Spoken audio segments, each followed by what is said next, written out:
In an interview on Good Morning Namibia, psychological counselor Cesaria Matiti said sexual child abuse happens in two forms, mainly contact and non-contact. The contact form includes forceful penetration and child molestation, which both can have a negative physical and psychological impact on the child.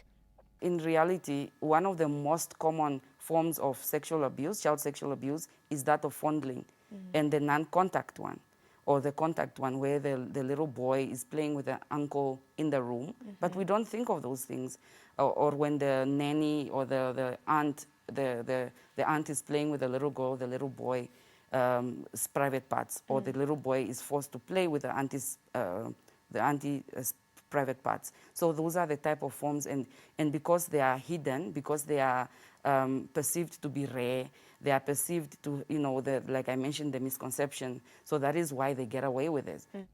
Other effects may include anxiety, panic attacks, and in a long term, as the person grows, this will also affect their relationships, risky sexual disorders, and high post-traumatic stress disorder. We want to create some fantasy world where these things do not exist, and we bring in the element of culture and the element of religion so that we do not see. So if as adults or if as a society we build such a wall around us, who's out there for the child? Who will be there to monitor what is going on with the child? Who will be there to school the child about observing and being able to speak out?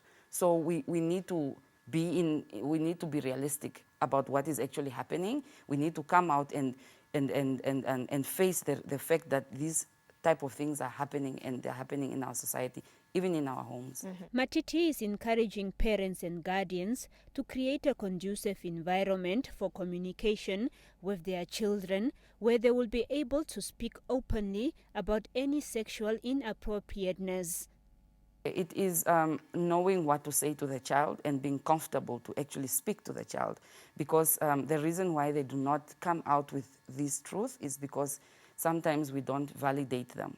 We do not acknowledge what they are feeling in that present moment, and we do not believe them.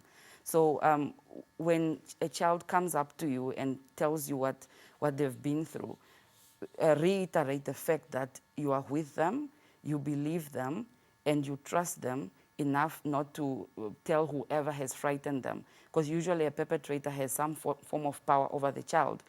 Selima Henok, NBC News, Windhoek.